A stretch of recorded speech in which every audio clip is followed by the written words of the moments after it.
بسم الله الرحمن الرحيم الحمد لله رب العالمين له النعمة وله الفضل وله الثناء الحسن وصلوات الله البر الرحيم والملائكة المقربين على سيدنا محمد وعلى آله وصحابته الطيبين الطاهرين. الله أسأل أن يرزقنا إخلاص النية في القول والعمل. رب اشرح لي صدري ويسر لي أمري واحلل عقدة من لساني يفقهوا قولي. اللهم فقهنا في الدين. اللهم افتح علينا فتوح العارفين. أذكركم وأذكر نفسي بإخلاص النية لله تعالى لأن النبي صلى الله عليه وسلم قال إن الله لا يقبل من العمل إلا ما كان خالصا له وما ابتغي به وجهه. Jadi sebelum kita memulai kajian, saya mengajak semuanya untuk selalu mengikhlaskan niat karena Allah Subhanahu wa taala dalam melaksanakan amal baik yang kita lakukan. Karena baginda Nabi besar Muhammad sallallahu alaihi wasallam pernah bersabda yang sekira maknanya, sungguhnya Allah Subhanahu wa taala tidak menerima amal seseorang kecuali amal tersebut ikhlas karena Allah Subhanahu wa taala. Jadi di pertemuan terakhir kita telah membahas sedikit tentang hukum ataupun dalil tentang kebolehan ziarah kubur. Begitu juga dengan tabarruk dengan peninggalan para anbiya dan para ulama, dan bertabarruk dengan kuburan mereka setelah wafatnya mereka. Bahwa ini bukanlah seperti kelaiman orang Wahabi yang mengatakan bahwa ini adalah atau perbuatan tabarruk dengan peninggalan para nabi ataupun para wali, begitu juga bertabarruk dengan kuburan mereka termasuk pintu kesyirikan terbesar. Itu kan kata mereka. Maka apa dalil bagi kita untuk membantah kelaiman mereka yang mengatakan seperti itu? Jadi di pertemuan kemarin kita telah membahas bahwa Sayyiduna Bilal ibnu Rabah atau yang terkenal dengan Bilal al-Habashi, muazzinnya Rasulullah sallallahu alaihi wasallam. Beliau ketika pertama kali ataupun ketika beliau telah meninggalkan kota Madinah, beliau pindah ke negeri Syam. Tidak berapa lama beliau bermimpi kepada Rasulullah sallallahu alaihi wasallam. Di dalam mimpi tersebut Rasulullah berkata kepada Bilal, "Ma hadhil jafwah?" Maksudnya apa? Wahai Bilal, kenapa engkau tidak datang lagi menziarahiku? Kata baginda Nabi kepada Bilal di dalam mimpinya. Ketika itu juga Sayyiduna Bilal bin Rabah langsung musafir menempuh jarak yang jauh dari kota Syam, dari negeri Syam menuju kota Madinah, tempat dimakamkannya baginda Nabi besar Muhammad sallallahu alaihi wasallam. Lalu setelah sampainya Sayyiduna Bilal bin Rabah di Madinah, di makamnya baginda Nabi, Sayyiduna Bilal berziarah dan meletakkan wajahnya di atas makamnya Nabi sambil membalik-balikkan wajah beliau di atas makam tersebut. Maka ini dalil bagi kita boleh menziarahi ataupun boleh menempuh jarak yang jauh dengan tujuan menziarahi makam Nabi. Begitu juga dengan bertabarruk dengan makam-makamnya para nabi. Kalau seandainya perbuatan Bilal ini adalah perbuatan yang mengandung kesyirikan, bagaimana mungkin Bilal melakukannya?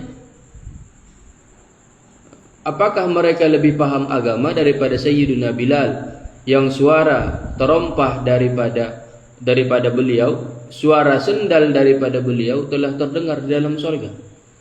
Apakah mereka lebih paham, apakah mereka lebih tahu tentang perkara syirik daripada Sayyidina Bilal ibnu Rabah?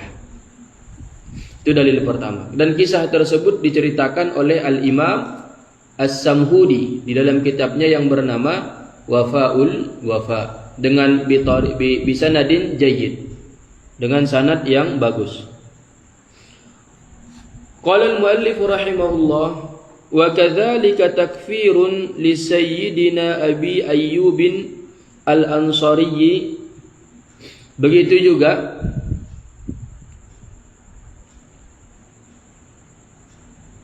merupakan pengkafiran. Begitu juga merupakan pengkafiran li sayyidina Abi Ayyub al-Ansari.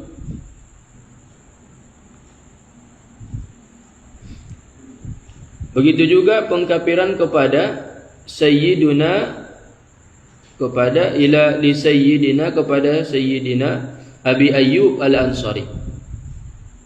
Jadi kelaiman Wahabi yang mengatakan bahwa ziarah kubur, bertabarruk dengan peninggalan para ulama, bertabarruk dengan makam ulama adalah pintu kemusyrikan terbesar.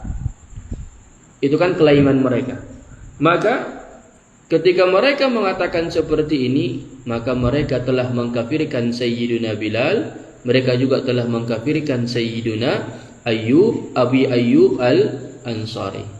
Kenapa rupanya? Alladhi huwa ahadu masyahirus sahabah, yang beliau merupakan orang termasyhur di kalangan sahabat. Yang beliau merupakan orang termasyhur di kalangan para sahabat.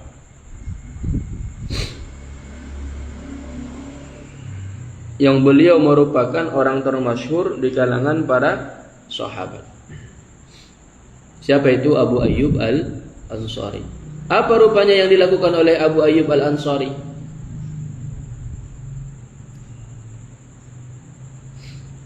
Ja'a dzata yaumin, beliau datang di suatu hari.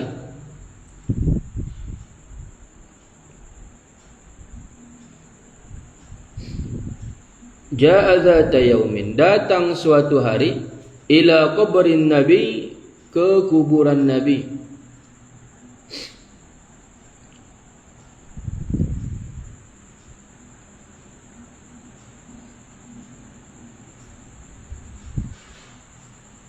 Fawada'a wajhahu ala qabrin Nabi, lalu dia meletakkan wajahnya di atas kuburan Nabi.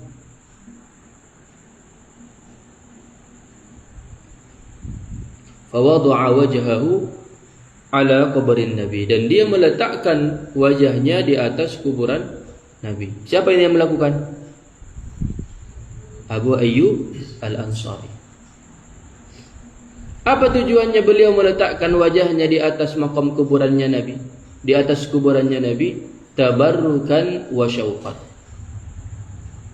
dalam bentuk, dengan tujuan bertabarruk dan rindu.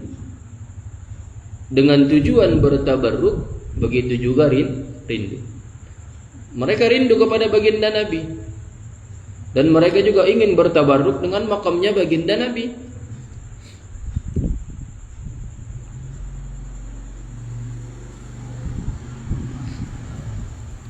Kalau seandainya, oke, saya tanya, kalau seandainya mengambil bertabarruk dengan peninggalan para nabi ataupun dengan makamnya para nabi merupakan suatu kesyirikan, merupakan pintu terbesar menuju kepada kesyirikan seperti kelaimannya orang Wahabi, lalu maka apa? Kelaiman mereka itu secara tidak langsung telah mengkafirkan Sayyiduna Abu Ayyub al-Ansari. Kenapa? Karena Sayyiduna Ayyub al-Ansari meletakkan wajahnya di atas makam baginda Nabi dengan tujuan apa? Untuk bertabarruk. Begitu juga karena beliau rindu. Ini dalam hadisnya. Dan hadis ini bukan hadis dhaif. Rawahu Ahmad wa Tabrani, diriwayatkan oleh Imam Ahmad. Begitu juga dengan Imam At-Tabrani. Wa sahhahahu al-Hakim, dan disahihkan oleh Imam Al-Hakim.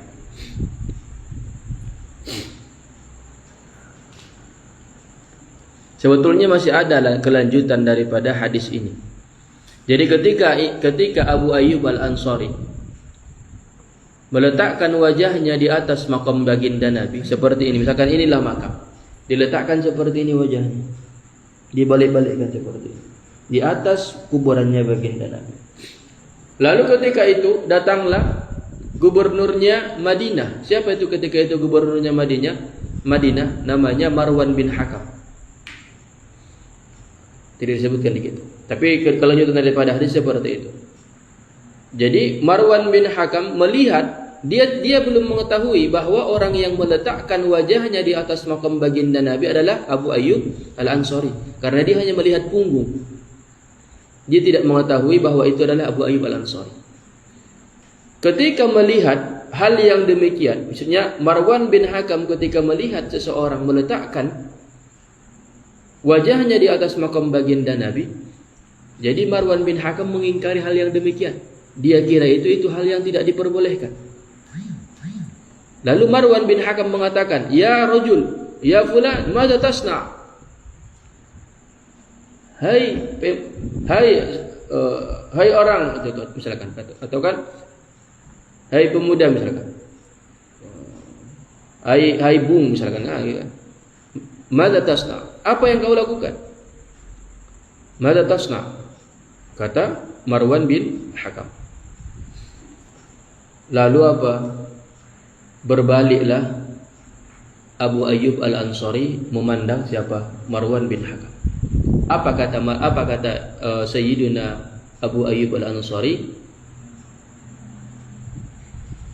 Ji'tu Rasulullah wa lam atil hajar.